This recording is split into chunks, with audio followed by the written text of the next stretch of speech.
এই জন্য কি বলছি, ওলি আল্লাহর পক্ষে থাকলে আপনার সম্মান আল্লাহ বাড়ায় দিবে, বিরুদ্ধে যাবেন বাস আপনার গজব নেমে যাবে। কারণ এই আল্লাহর ওলিগুন হলো এই পৃথিবী কন্ট্রোলের একটা টাওয়ার। কথা কোন ঠিক কিনা? এখান থেকে আমরা নেটওয়ার্ক নেই, কি নেই? নেটওয়ার্ক নেই। এই নেটওয়ার্ক নিতে হলে আল্লাহর ওলিদের কাছে যেতে হবে। আমার যুবক ভাইয়েরা, বয়স মাত্র 15। বয়স কত? কথা বলেন। বাবা নাই, বাবার রেখে যাওয়া কোনো সম্পত্তি নাই, বাবার রেখে যাওয়া কোনো সম্পত্তি নাই, বাবা চলে গেলেন। কিন্তু বয়স কত বললাম? একটু বড় করে বলেন, আমার উদ্দেশ্য আছে, বলেন না। বয়স কত? বাবা নাই, বাবা চলে গেছেন, বাবার রেখে যাওয়া সম্পত্তি নাই, শুধু আছে কি জানেন? আঙ্গুর ফলের একটা বাগান। সুবহানাল্লাহ বলবেন না? কিসের বাগান বললাম? আঙ্গুর ফলের। আমি বলছিলাম কি, যে আল্লাহর ওলি হতে গেলে শুধুমাত্র আল্লাহ এবং তার রাসূলকে সন্তুষ্টি করতে হবে। আল্লাহ যখন রাজি হয়ে যাবে, মাল্লাহুল মাওলা ফালাহুল কুল, আল্লাহ যখন রাজি হয়ে যাবে এই পৃথিবী আপনার হয়ে যাবে। মারহাবা জোরে কেন? কেন আপনি মনিবকে রাজি করেন না? আমরা নামাজ পড়ি কার সন্তুষ্টির জন্য? আল্লাহর সন্তুষ্টির জন্য। বয়স মাত্র 15, বাবা নাই, বাবা রেখে যাওয়া সম্পত্তি নাই, আছে শুধুমাত্র আঙ্গুর ফলের একটা বাগান। ওই সন্তান আঙ্গুর ফলের বাগান পাহারা দিচ্ছেন, আঙ্গুর ফলের বাগানে কাজ করছেন। হঠাৎ করে দেখতেছেন এই বাগানে একজন মানুষ প্রবেশ করেছেন, যেই মানুষটার নাম হলো ইব্রাহিম কান্দুজি রহমাতুল্লাহি আলাইহি। তিনি যখন ঢুকেছেন তখন ওই বালক 15 বছরের মানুষটা তাকায় দেখতেছেন যে আগন্তুক লোকটা বাগানে কি করে। দেখতেছেন বাগানে লোকটা ঘুরতেছে। তখন এক জায়গায় সেই লোকটা বসলেন, ইব্রাহিম কান্দুজি রাহমাতুল্লাহ আলাইহি। তিনি যখন সেখানে বসলেন তখন ওই বালক দৌড়ায় আসলেন, আয়েশা বললেন আপনি কেমন আছেন? বালকরা জিজ্ঞেস করার পরে মনে মনে ভাবলেন যেহেতু মুসাফির মানুষ আমার বাগানে ঢুকছে, আমি তাকে কিছু মেহমানদারি করতে হবে। মেহমানদারি হিসাবে তিনি আঙ্গুর ফলের বাগান থেকে আঙ্গুর ফল কিনে দিলেন। সুবহানাল্লাহ বলবেন না? যেই মাত্র আঙ্গুর ফল কিনে দিলেন, ঠিক ওই মুহূর্তে ওই ইব্রাহিম কান্দুজি রহমাতুল্লাহের হাতের মধ্যে ছিলেন কিছু গম, জব ছিল। এইগুলো তিনি দাঁতের মধ্যে ফেলে চাবাইতে শুরু করলেন। চাবাইতে তিনি কিছু চাবার গুঁড়া ওই বালককে, 15 বছরের যুবকের মুখের মধ্যে ঢুকাইয়া দিলেন। যেই মাত্র মুখে ঢুকাইয়া দিলেন, ওই 15 বছরের বালক মুখে যাওয়ার পরেই তার ভিতরে একটা আধ্যাত্মিক হালত চলে এসেছে। আর বড় করে বলুন না সুবহানাল্লাহ। আপনারা তো অনেক মানুষের চাবানো খাইতে চান না, অনেক মানুষের জুটা খাবার যে আছে না, কিছু খাবার যে রেখে খেতে চান না। কি মুমিনের উৎকৃষ্ট খাবার শেফা হয়ে যায়, সুরুল মুমিনের শেফা। তাহলে এই যে শেফা হয়ে যায়, আপনার অনেক সময় দেখা যায় যে প্লেটের অতিরিক্ত খাবার খেতে চান, এই হাসতে আল্লাহর ওলিগণ যখন খাবেন তখন তাকাই থাকবেন কিছুদিন নেওয়া যায়। মারহাবা গুজর না কেন? তো এই সমস্ত বিষয়গুলো তরিকতের নাম। কিসের নাম? তরিকতের নাম, মারিফতের নাম। এইগুলো আমরা অনেকে বুঝি না। আমরা মনে করি কি এই যে বইয়ের মধ্যে কিছু পাইলাম, পড়লাম, বাস ওকে। এটার ভিতরে যে আরো কত কিছু আছে আমরা সেই বিষয়গুলো লক্ষ্য করি না। কোরআন শরীফের আয়াত আমরা পড়ি, কিন্তু আয়াতের ব্যাখ্যা আর ভাবার্থের ভিতরে যে কত হাকিকত লুকায়িত আছে সেই বিষয়গুলো আমরা গবেষণা করি না। যদি গবেষণা করতাম, আল্লাহর হাবিব বলছেন শরীয়ত হলো আমি নবীর কথা, তরিকত হলো আমি নবীর কাজ, হাকিকত হলো আমি নবীর অবস্থা, মারিফত হলো আমি নবীর গোপন রহস্য। জোরে বলেন না সুবহানাল্লাহ। কি রহস্য? গোপন রহস্য। কথা বলেন ঠিক কিনা? এই জন্য আমার যুবক ভাইয়েরা, ওই 15 বছরের যুবক মুখের মধ্যে যখন গমগুলো চাপায়া দিলেন, দেওয়ার পরে তার একটা আধ্যাত্মিক হালত তৈরি হয়ে গেল। বাড়ি ভালো লাগে না, আঙ্গুর ফলের বাগান আর ভালো লাগে না, সবগুলা বিক্রি করে দিয়া একটা জায়গায় চলে গেলেন। সেই জায়গার নাম হলো বুখারায়। বুখারায় যখন চলে গেলেন, সেখানে তিনি 7 বছর পর্যন্ত তিনি মনে মনে ভাবলেন, এই আমি কি খাইলাম, আমার মধ্যে কি একটা ভাব চলে আসছে, এই দুনিয়া আমার কাছে তুচ্ছ মনে হয়, আমার আল্লাহকে পাইতে হবে, আমার নবীকে দেখতে হবে। অন্তরের মধ্যে একটা পিপাসা জারি হয়ে গেছে। চিৎকার মেরে কন্যা আল্লাহু আকবার। তিনি বুখারায় চলে গেছে। 7.5 বছরে সেই জায়গার মধ্যে তিনি গেলেন। যাওয়ার পরে তার ভিতরে এমন একটা ভাব তৈরি হয়ে গেছে, আরো বেশি কিছু প্রত্যাশা শুরু করলো। ইলমে শরীয়ত, ইলমে তরিকত, ইলমে হাকিকত, ইলমে মারিফত, তাসাব্বুর, তাসদিক এবং যত প্রকার ইলম আছে, তাফসীরি জ্ঞান, হাদিসের জ্ঞান, সব জ্ঞানগুলো তিনি অর্জন করা শুরু করলেন।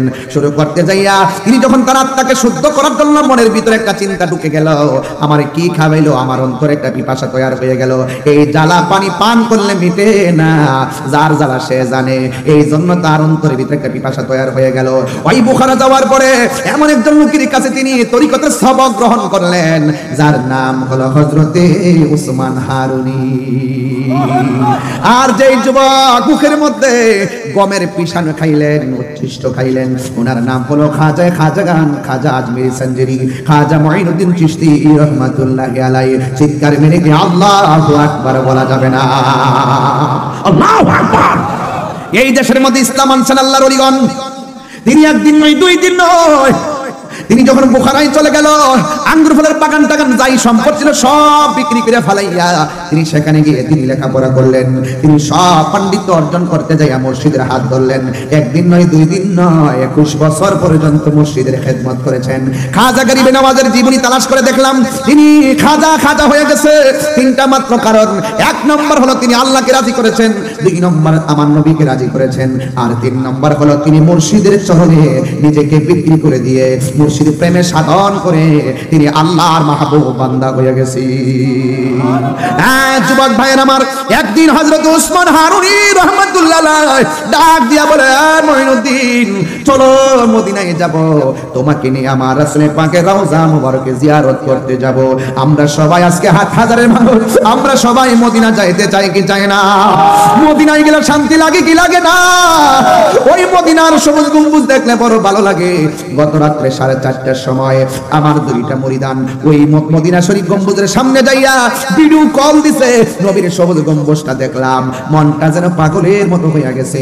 এই সবুজ গম্বুজ দেখলে বড় শান্তি লাগে, নবীর রওজা মুবারকে গেলে বড় শান্তি লাগে, আর মদিনা না গেলে তো শান্তি লাগে না রে। ও যুবক, ওই মদিনাতুল মুনাওয়ারা যাওয়ার জন্য আমাদের মন সব সময় কাঁদে। এখন প্রশ্ন হলো, তাহিরি হুজুর, মদিনা যাইতে গেলে পাসপোর্ট লাগে, মদিনা যাইতে গেলে ভিসা লাগে, মদিনা যাইতে গেলে বিমান ভাড়া লাগে। আমার তো স্বাদ আছে, মনে চাই মদিনা যাব, কিন্তু টাকা নাই, পয়সা নাই, আমরা স্বাদ আছে, সাধ্য নাই। এখন আমাদের উপায়টা কি হবে? ও যুবক, চিন্তা করবেন না, একটু খাজা গরিবে নওয়াজ তার মুর্শিদের সাহায্য লাভ কইরা মদিনাতুল মুনাওয়ারা যাওয়ার পরে কেমনে সাধন হইছে শুনেন। আরে বাবা, মদিনায় যাওয়া লাগবে না, এই সিফাতুল কামিল মাদ্রাসার মাঠ থেকে আমি বলে দিয়ে যাই, আপনার টাকা নাই, আপনার পয়সা নাই, আপনার সম্পদ নাই, বিমান ভাড়া নাই, পাসপোর্ট নাই, ভিসা নাই, কিন্তু আল্লাহ তাআলা বিল্লাহ আপনি যদি এই বাংলার জমিন থেকে ইয়া রাসূলুল্লাহ বলে কেঁদে কেঁদে বলতে পারেন, ইয়া রাসূলুল্লাহ উনজুর হালানা, ইয়া রাসূলুল্লাহ ইসমা কালানা, এইভাবে নবী নবী কইরা রাতের বেলা যদি ঘুমের ঘরে যান, ঘুমের ঘরে আমার নবী দেখা দেওয়ার ক্ষমতা আছে না নাই?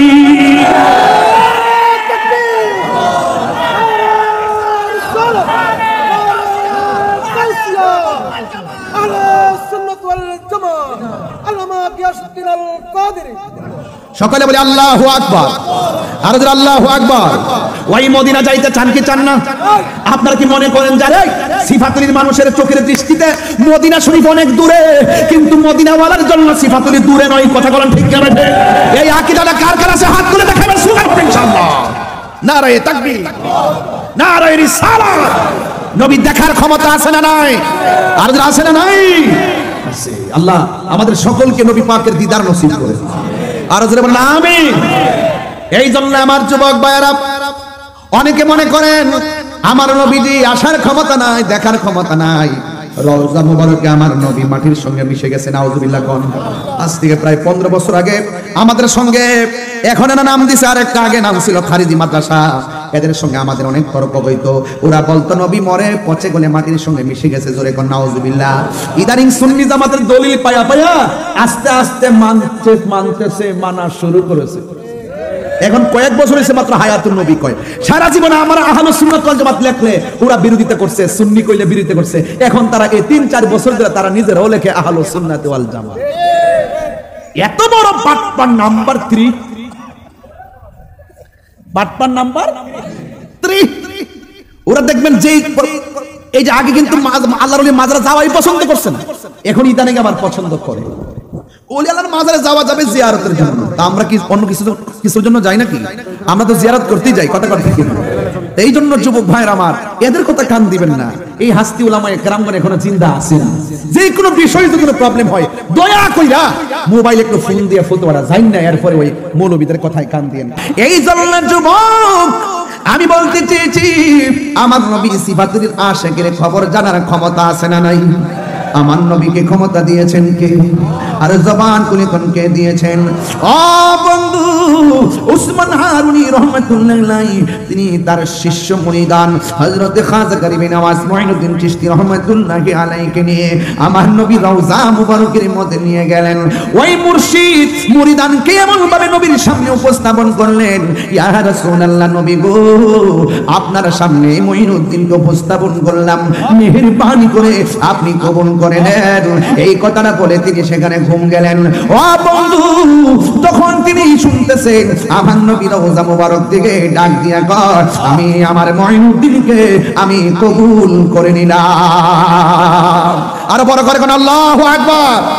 এবার উসমান খাজা উসমান হারুনি রহমাতুল্লাহ ডাক দিয়া কয়, মুঈনুদ্দিন, ও মুঈনুদ্দিন, তোমাকে আমার নবী কবুল করে নিলেন, আমার নবীর একটু মহব্বতের সালামটা নিবেদন করো। তখন ওই মুহূর্তে হযরত খাজা গরিবে নওয়াজ আজমিরি সানজরি রহমাতুল্লাহ আলাইহি আমার নবীর সালাম দেয়, আসসালাতু ওয়াসসালামু আলাইকা ইয়া রাসূলুল্লাহ। আপনারা জবান খুলে বলেন, আমার নবী সালামের সালাম শোনার ক্ষমতা আছে না নাই? আর বড় করে বলেন, না আছে না নাই? যেই মাত্র সালাম দিল ওই মুহূর্তে আমার নবী আপনার নবী রাহমাতুল লিল আলামিন ওই সালামের জবাব দিয়ে দিলেন। আর আমার নবী খাজা গরিবে নওয়াজকে হিন্দুস্তানের হিন্দুলের কুতুব বানায়া দিলেন।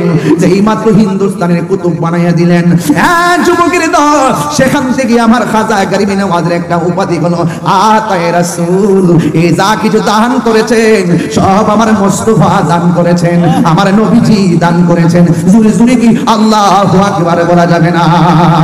এ বন্ধু, আমার নবী রহমাতুল লিল আলামিন রওজার ভিতর থেকে জবাব দিলেন। জবাব দেওয়ার পরে আমার নবী রওজার ভিতর থেকে হিন্দুলের কুতুব বানাইয়া দিলেন।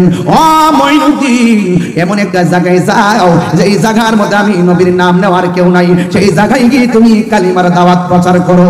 জোরে জোরে কি আল্লাহু আকবার বলা যাবে না?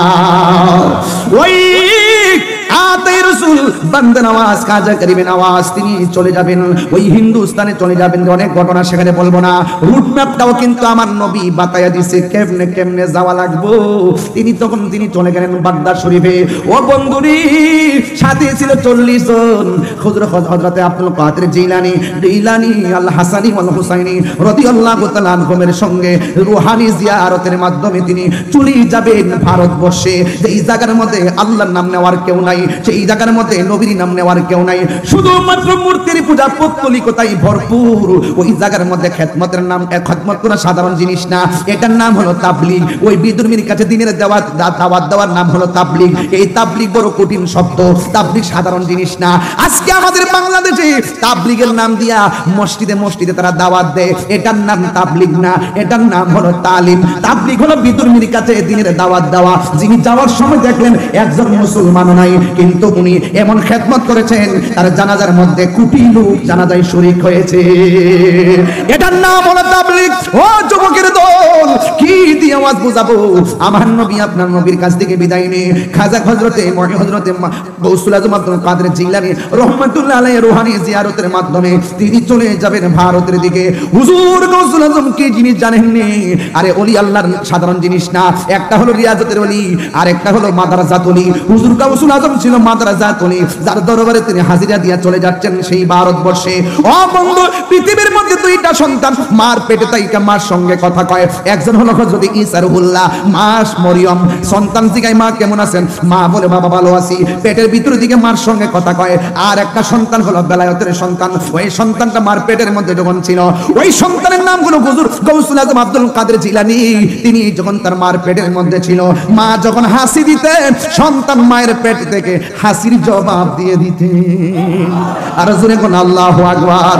মুসা, ঈসা, আইয়ুব নবী, ইউসুফ আর জুলেখা, আরে আশিক আশিকা প্রেমিক সবাই জপে ইসকা লা ইলাহা, জপে ইসকা ইল্লাল্লাহ, মা মা ফাতেমা হাসান হুসাইন খাজা ওসমান হারুনি, মা ফাতেমা হাসান হুসাইন খাজা ওসমান হারুনি, শেখ মোহাম্মদ মহিউদ্দিন আব্দুল কাদের জিলানী, আব্দুল কাদের জিলানী। ওই মুর্শিদের দুলা আমি পরব গলার মালা, মুর্শিদের দুলা আমি পরব গলার মালা, আখিরাতে পাইতে তোমারে। ও গো আমার বড় পীর পীরানে পীর দস্তগীর, ও গো আমার বড় পীর পীরানে পীর দস্তগীর, নয়ন জোড়ায় তোমার দিদারে। জুরি জুরি কি আল্লাহু আকবার বলা যাবে না? ওই গাউসুল আজম আব্দুল কাদের জিলানীর কাছ থেকে রিয়াজত সবক বিদায় নিয়ে তিনি সোজা চলে গেলেন সেই ভারতে। ও বন্ধুরে, ও যুবকের দল, এই এলাকার মধ্যে উপমহাদেশে মুসলমান ছিল না রে, একেবারে অত্যন্ত নগণ্য অল্প সংখ্যক ছিল রে। এই খাজা গরিবে নওয়াজ আয়েশা অনেক উত্তরবঙ্গে গেলে মানুষ কি কয় জানেননি? ওই এই অঞ্চলের মানুষগুলা নাকি বেশি পীর ভক্ত, এই অঞ্চলের মানুষগুলা নাকি বেশি মুর্শিদ ভক্ত, এই এলাকার মানুষগুলা নাকি ওলি ভক্ত। আমি তারে জিগাইলাম তার কারণ জানোনি? কয় কারণ তো জানি না। এবার তারে বোঝাইয়া দিলাম 360 আউলিয়ার সুলতানুল আউলিয়া সিলেটের জমিনে, আর চট্টগ্রাম হলো 12 আউলিয়ার জমিন। এই জন্য সব পাওয়া গেছে এই দেশের মানুষ, এই জন্য এই দেশের মানুষগুলো ম্যাক্সিমাম ওলি আল্লাহর পাগল। কথা কোন ঠিক কিনা? এই জায়গার প্রতিবাদে তোমাদের দুর্গা আগুন ধরে। ওলি আল্লাহর সঙ্গে গাদ্দারি করা চলবে না। কথা কোন ঠিক কিনা? পিতরাজ রাইরে জুতা দিয়া ফিটানো হইছে, আনা সাগরের পানি লুটার ভিতরে নিয়ে আসা হইছে। জয়পাল কোন অজয়পাল কোন যা আছে সব কালিমা পড়ে মুসলমান হয়ে গেছে।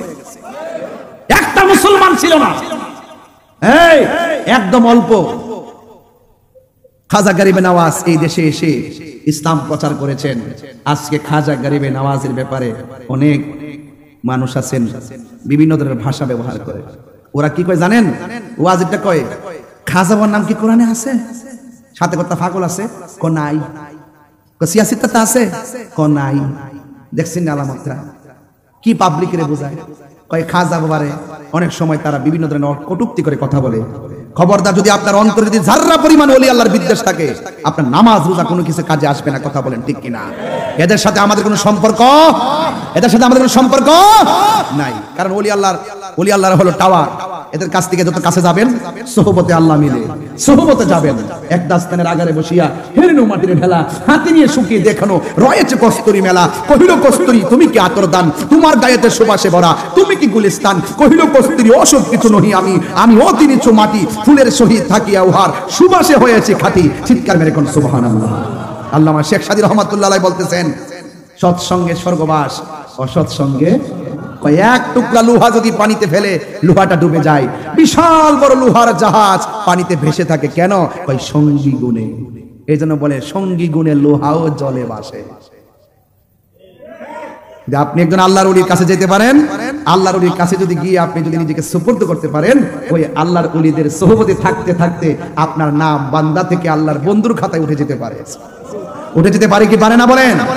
খবরদার, আজকে থেকে ওয়াদা করবেন এই দরবারে যারা আসছেন হাজার হাজার মানুষ মাঠ ভর্তি, একটা কথাই বলবো, আমরা ওলি আল্লাহর মাজারকে ভাঙবো না, ওলি আল্লাহর মাজারকে আমরা সুরক্ষা দিব। যদি কোনো ওলি আল্লাহর মাজারে অসামাজিক কিছু হয় তাইলে আমরা সকলে মিলে মিশে তা প্রতিরোধ করবো। কথা বলেন ঠিক কিনা? মাথা ব্যথা হয়েছে বলেই গলা কেটে ফেলে দিব না, মাথা ব্যথার ওষুধ খেতে হবে। যদি কোনো মাজারে যদি কোনো শরীয়ত বহির্ভূত কাজ হয়, আমরা সেই শরীয়ত বহির্ভূত কাজকে প্রতিহত করব, কিন্তু আল্লাহর ওলির মাজারকে ভাঙা যাবে না। মনে থাকবে, আমরা সবাই আল্লাহর ওলির সোহবত যেন আল্লাহ পাক আমাদেরকে নসিব করে, বলুন আমিন। আল্লাহর ওলি সিএনজি ওয়ালাও হতে পারবে, আল্লাহর ওলি অটো যারা চালায় তারাও হতে পারবে, আল্লাহর ওলি যারা কোদাল দিয়ে মাটি কাটে তারাও হতে পারবে, আল্লাহর ওলি স্কুল কলেজ ইউনিভার্সিটির ছেলেরাও হতে পারবে। এ যুবক, আল্লাহর ওলি হইতে গেলে দুনিয়ার একাডেমিক কোনো সার্টিফিকেটের প্রয়োজন হয় না। আল্লাহর ওলি হইতে গেলে লাগে শুধুমাত্র আল্লাহর ইবাদত, নবীর মহব্বত। কথা বলেন ঠিক কিনা? আমার যুবক ভাইয়েরা, এই জন্য আল্লাহ রাব্বুল আলামিন কোরআনে বলে দিয়েছেন, যারা আল্লাহ পাকের মাহবুব বান্দা হতে চায় এদেরকে আমার আল্লাহ কিছু সীমারেখা দিয়ে দিয়েছেন। এই সীমারেখাগুলো যদি আপনি অতিক্রম করেন তাইলে পরস্পরণ হয়ে যাবেন। আর সীমারেখার ভিতরে যদি থাকেন তাইলে আমার আল্লাহ আপনাকে মাহবুব বান্দা বানায়া দিবেন। এই সীমারেখা থেকে আমার আল্লাহ বলছেন, ইয়া আইয়ুহাল্লাযীনা আমানু আমিনু বিল্লাহি ওয়া রাসূলিহি। আল্লাহ রাব্বুল আলামিন বলেন, হে ঈমানদারগণ, তোমরা ঈমান আনো আমি আল্লাহর উপরে এবং আল্লাহর রাসূলের উপরে, আমার আল্লাহ পাকের হাবিবের উপরে ঈমান আনতে হবে এবং আল্লাহর উপরে ঈমান আনা লাগবে। এই জন্য মুসলমানরা যারা নিজেকে মুসলমান দাবি করি, আমি শুরুতেই বলে দিয়েছি, আমরা ভয় করব একজনকে। জবান খুলে বলেন তিনি কে? আল্লাহকে যারা ভয় করে এরা প্রত্যেকটা কদমে কদমে চিন্তা করে এই পথে গেলে আমার আল্লাহ সন্তুষ্টি হয়ে যাবে, এই পথে গেলে আমার রাসূল সন্তুষ্টি হয়ে যাবে। এই জন্য যাদের হৃদয়ে আল্লাহর ভয় থাকবে এরা কোনোদিন আমার আল্লাহকে ফাঁকি দেয় না, আমার আল্লাহ রাব্বুল আলামিনের বিরুদ্ধে কথা বলে না, আল্লাহ রাব্বুল আলামিনের সঙ্গে কোনোদিন নাফরমানি করে না। আল্লাহ রাব্বুল আলামিন বলেন, হ্যাঁ ঈমানদারগণ, তোমরা ঈমান আনো আল্লাহর উপরে এবং তার রাসূলের উপরে। শুধুমাত্র তাই নয়, আল্লাহ রাব্বুল আলামিন বলে দিয়েছেন, ওয়াল কিতাবিল্লাযী নাযালা আলা রাসূলিহি ওয়াল কিতাবিল্লাযী আনজালা মিন ক্বাবল। আল্লাহ রাব্বুল আলামিন বলেন, যারা আমি আল্লাহকে মানল, যারা আমি আল্লাহর উপরে ঈমান আনলো, যারা আমি আল্লাহর রাসূলের উপরে আমার রাসূলের উপরে ঈমান আনলো এবং আমার নবীর উপরে যেই কিতাব নাজিল করেছি এই কিতাবের উপরে যারা ঈমান আনলো, শুধুমাত্র তাই নয়, আমার বন্ধু নবীর পূর্বে যত নবী রাসূলগণ এসেছেন তাদের উপরে যত কোরআন, যত আসমানি কিতাব নাজিল হয়েছে এইগুলোর উপরে যারা ঈমান আনবে এদেরকে আমার আল্লাহ ঈমানদার বলে ডাক দিয়েছেন। যুবক ভাইয়েরা আমার, আওয়াজ খুলে বলুন, আমরা সাজদা আমরা ইবাদত করব একজনের, জবানটা খুলে বলুন তিনি কে? আমরা ইবাদত করি মসজিদে, আমরা জিয়ারত করি আল্লাহর ওলির মাজারে। আজকে যারা আমাদেরকে বলে আমরা নাকি মাজারে গিয়ে সাজদা করি, আপনারা কি তাদের সঙ্গে একমত আছেন? আছেন? এরা অপব্যাখ্যা করে, এরা শুধুমাত্র আমাদের উপরে দোষ চাপিয়ে দেয়।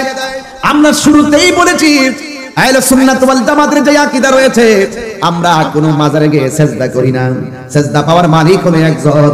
জবানটা খুলে বলুন তিনি কে? আমরা আল্লাহ ছাড়া কাউকে সাজদা করি না, ঠিক কি না বলেন? আল্লাহর সমকক্ষ আমরা কাউকে মনে করি না। যারা আমাদেরকে আমাদের গায়ে চাপিয়ে দিয়ে, আমাদেরকে শিরকের তকমা লাগিয়ে, মুশরিকের তকমা লাগিয়ে মানুষকে বিভ্রান্ত করতে চায়, তাদের চরিত্র 1947 পর এই পর্যন্ত তাদের চরিত্র আজকে আকাশে উদীয়মান তারকারাজের মতো চিরন্তন হয়ে গেছে। এদের মুখে ধর্ম আছে, এদের অন্তরে ইসলাম নাই, কথা বলেন ঠিক কি না? এদেরকে চেনা হয়ে গেছে, এদেরকে জানা হয়ে গেছে। এরা শুধুমাত্র মানুষকে আই ওয়াশ করে। আমরা মানুষকে ধোঁকা দিয়ে বোকা বানাই না, আমরা মুখে যা বলি অন্তর তাই ধারণ করি। আর কিছু কিছু মানুষ আছে চেয়ারের জন্য, ক্ষমতার জন্য তারা শুধুমাত্র ইসলামকে ব্যবহার করে মানুষকে গোমরা বানাচ্ছে। আওয়াজ শুনে আমি শঙ্কিত, আপনাদের আওয়াজ শুনে আমি চিন্তিত। আমি তো জানি যে হাটহাজারী হলো সুন্নিয়তের একটা গণজোয়ারের জায়গা, আপনাদের আওয়াজ এত আসতে হচ্ছে কেন? আওয়াজ করে বলুন, সাজদা পাওয়ার মালিক কে? আরো বড় করে বলুন। যাই হোক, টেনশন করবেন না। ওয়ালা তাহিনু ওয়ালা তাহসানু ওয়া আনতুমুল আ'লাউনা ইন কুনতুম মুমিনিন। নিরাশ হয়ো না, দুঃখিত হয়ো না, চিন্তিত হয়ো না, বিজয় তোমাদেরই হবে। শর্ত হলো একটাই, তোমাদেরকে মুমিন হতে হবে। কি হতে হবে? কি হতে হবে? এই হাটহাজারী মানুষ, হাজার হাজার মানুষ, জবানটা খুলে কোন আমরা কি মুমিন না মুনাফিক? আরো বড় করে বলুন, বিহা সুদা করে বলুন। এতে কোনো সন্দেহ আছে? সন্দেহ আছে? নারায়ে তাকবীর। এইদিকে আওয়াজ কম হয়েছে, এইদিকে এইদিকে এইদিকে আওয়াজ কম হয়েছে। আওয়াজ করে বলুন, নারায়ে তাকবীর, নারায়ে রিসালাত। দুই হাত সুদা করে বলেন, নারায়ে রিসালাত। আহলুস সুন্নাত ওয়াল জামাত। তুমি কে, আমি কে? নীরব না বিপ্লব? বুঝেন না, চেতনা নাই। আর কত ঘুমাই থাকবেন? সুন্নি জামাত কি এখনো ঘুমাই থাকার সময় আছে? যেহেতু 89টা মাজার ভাঙছে। কয়টা মাজার ভাঙছে? এরা কি লন্ডন থেকে আইছে? কে ভাঙছে? ফুটেজ সব ল্যাপটপে রাখছি। ইমানদাররা মদিনার নাম শুনলে বড় ভালো লাগে, আর যারা বেঈমান মুনাফিক 2 নম্বর মৌলবী, নীল নদের পানি যেমন নীল না, এদের ইসলামও ইসলাম না। ওরা কি কই জানেন? ওরা বলে মক্কায় যাবে, মদিনায় যাও, কিন্তু রাসূলুল পাকের রওজার মুবারক জিয়ারতের উদ্দেশ্যে যাওয়া যাবে না, জিয়ারত না করলেও অসুবিধা নাই। এইরকম 2 নম্বর মৌলবী সমাজে আছে না নাই? আরো জোরে আছে না নাই? ইমানদার যারা আল্লাহর ইবাদত করে তারা, ইমানদার যারা নবীকে মহব্বত করে তারা। কথা বলেন ঠিক কি না? এতে কোনো সন্দেহ আছে? এই জন্য যুবক ভাইরা আমার, আল্লাহ রাব্বুল আলামিন কুরআনুল কারীমের মধ্যে বলছেন, ওয়া মান ইয়াকফুর বিল্লাহি ওয়া মালাইকাতিহি ওয়া কুতুবিহি ওয়া রুসুলিহি ওয়াল ইয়াউমিল আখির ফাকাদ দাল্লা দালালান বাঈদা। ইমানদার যারা তারা আল্লাহর উপরে আল্লাহকে বিশ্বাস করে, আর যারা আল্লাহকে অস্বীকার করে এবং ফেরেশতাদেরকে অস্বীকার করে, আসমানি কিতাব সমূহকে অস্বীকার করে এবং আল্লাহ পাকের রাসূলদেরকে অবিশ্বাস করে এবং আখিরাতকে যারা অস্বীকার করে, ফাকাদ দাল্লা দালালান বাঈদা, এরা সংসার এমন একটা অন্ধকার হবে, ওই অন্ধকারের মধ্যে তারা বিভ্রান্তিতে তারা বিভ্রান্ত হয়ে যাবে। এই জন্য আমার যুবক ভাইরা, আমরা হেদায়েত প্রাপ্ত হতে চাই, বিভ্রান্ত হতে চাই না। আমরা আল্লাহর ইবাদত করব, আমরা রাসূলের পাকের জীবনের চাইতে বেশি মহব্বত করব। কথা বলেন ঠিক কি না? আর যারা আল্লাহকে মানে তাদের ব্যাপারে আল্লাহ বলছেন, আল্লাহকে মানা, নবীকে মানা, ফেরেশতাদেরকে মানা, আসমানি কিতাব মানা, তাকদীরকে মানা, আখিরাতকে বিশ্বাস করা, এর ব্যাপারে আল্লাহ বলছেন, তিলকা হুদুদুল্লাহ। এটাই হলো আল্লাহর সীমারেখা। ওয়া মান ইউতিইল্লাহ, যারা আল্লাহ পাকের আনুগত্য করে, ওয়া রাসূলহু, এবং রাসূলের পাকের অনুসরণ করে, ইউদখিলুহু জান্নাতিন তাজরি মিন তাহতিহাল আনহারু খালিদিনা ফিহা। যারা ঈমানদার হবে, যারা আল্লাহকে মানবে, যারা রাসূল পাককে মানবে, এদের জন্য আমার আল্লাহ রাব্বুল আলামিন জান্নাতের ব্যবস্থা করে দিয়েছেন। এমন জান্নাত, যে জান্নাতে ঈমানদার চিরদিনের জন্য বসবাস করবে।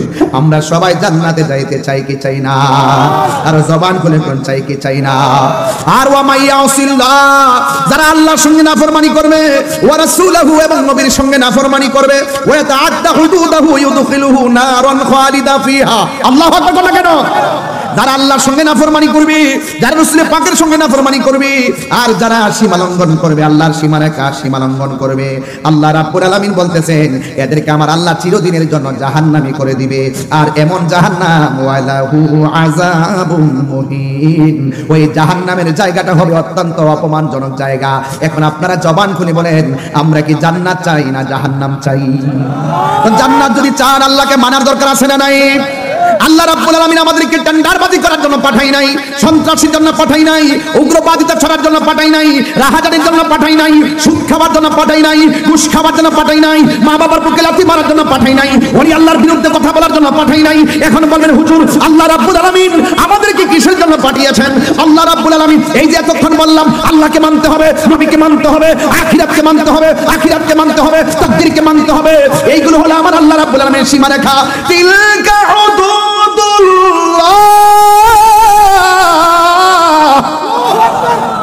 এইগুলো হলো আমার আল্লাহর সীমারেখা।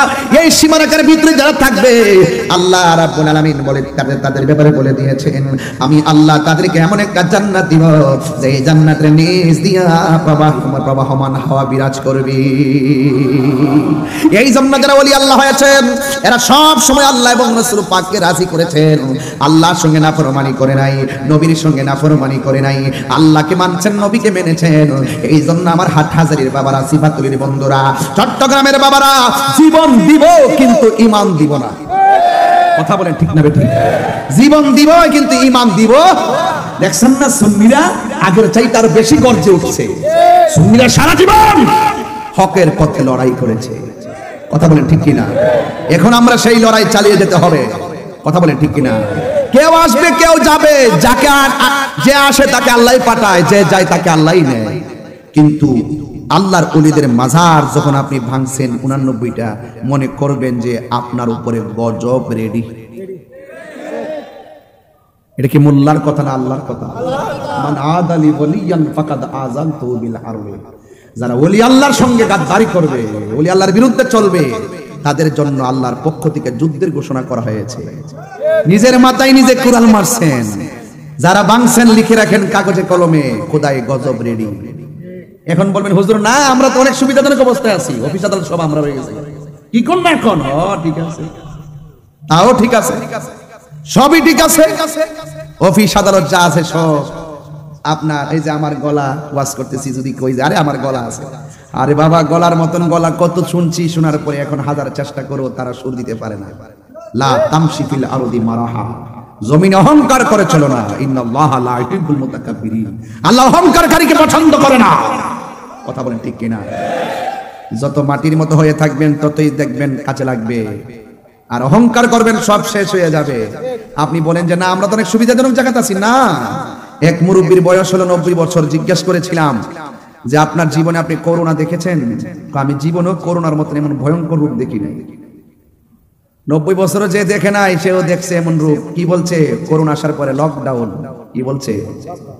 লকডাউন, বাড়িঘর বন্ধ, কেউ রাস্তায় নামতে পারবেন না, এমন এক রোগ আসছে, ঘরের ভিতরে থাকলে নিরাপদ। আবার এমন রোগ দিব কেবল লগ আউট, ঘরতে বাইর, ঘরে থাকলে রোগ ধরবো। যদি সীমা লঙ্ঘন করেন এমন গজব আইব। আমি ওই যখন মায়ানমার, যখন রোহিঙ্গার মুসলমানদের উপরে যখন ওই যে ওয়াং সাং সুচি বেত্তমেজের বাচ্চা, সে যখন মুসলমানদেরকে নির্বিচারে মারতেছিল, তখন আমি বলছিলাম গজব আইতাছে। গজব কিন্তু অনেক ভাবে আসে, আসে কিনা? এই অং সাং সুচির সব শেষ, আগের ক্ষমতা আর এখন আছে নাই।